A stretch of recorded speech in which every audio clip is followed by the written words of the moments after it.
What's up, Moose Crew? We're back again with another video today, and it's going to be a little different from my usual content, but I'm building a picnic table for my backyard. I'm sure you guys have noticed in my previous videos that when I'm making all my food, I have like my tiny little Helinox table, my tiny little stool, and then like a cooler or a storage bin balancing my food on top of it. And it's a very precarious setup where I'm always afraid of flipping something or dropping something. And it also just takes so much time to set up, and it kind of discourages me from wanting to even make a video. So I'm hoping to help kind of streamline my process a little bit of like, I only have to bring out the camp stove, the pots and the pans, and then the food, and I can just get to cooking. So yeah, it's a nice day today. It's probably gonna rain later. So let's get into it. Yeah, so I got the wood last week on my day off, and I did all the measurements ahead of time. Otherwise, you guys would be watching me for about 2 hours cutting wood. And so this is supposed to help at least speed up the process. I'm going to be starting with the really easy cuts, which are just like the table and the bench pieces.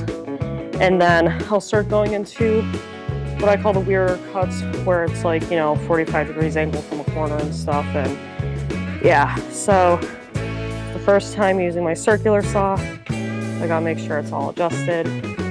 And yeah, so let's get into it.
My wife has ever so kindly brought me a glass of chocolate milk because she knows I'm dehydrated and I'm suffering from allergies no matter how many Zyrtecs I take.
she's all done.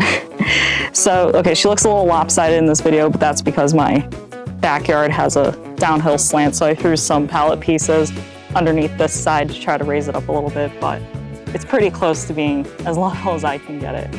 Yeah, so this took me 15 hours to build, and that includes measuring, cutting, assembling, and doing the staining.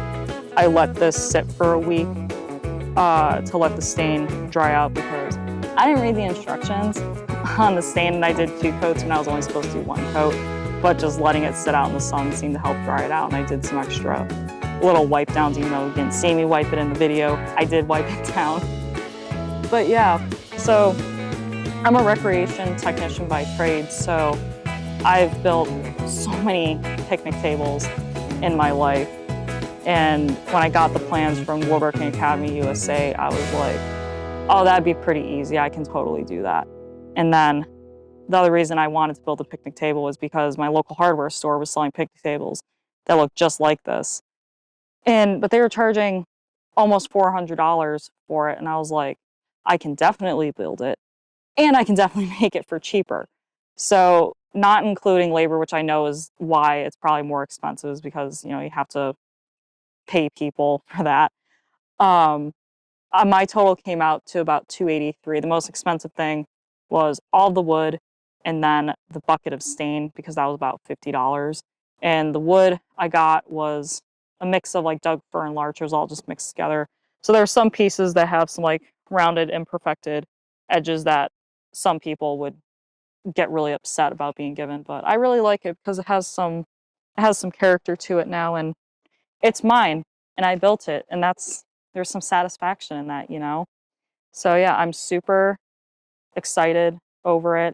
I'm really happy with how it turned out, and I can't wait to use it in my cooking videos and stuff, so I have a less precarious setup here. But yeah, I still have 1 board that was left over. I don't know what it was meant for. I think it was just an extra in case you made a little oopsie on your cuts. But yeah, so I'll leave a link down below to the Etsy listing where I got the plans if you want to make it for yourself. And yeah, so, you know, keep building, keep exploring, keep trekking. Please like and subscribe down below. Leave a comment telling me what you like and what you didn't like. And I hope to see you guys on the next one. Came to visit the neighborhood boy, Rocky. All right, here you go, buddy. He roams the neighborhood, and his favorite thing to do is when I'm outside to come up on me so quietly. It scares the crap out of me because he looks like a freaking black bear. Oh, he's a good boy.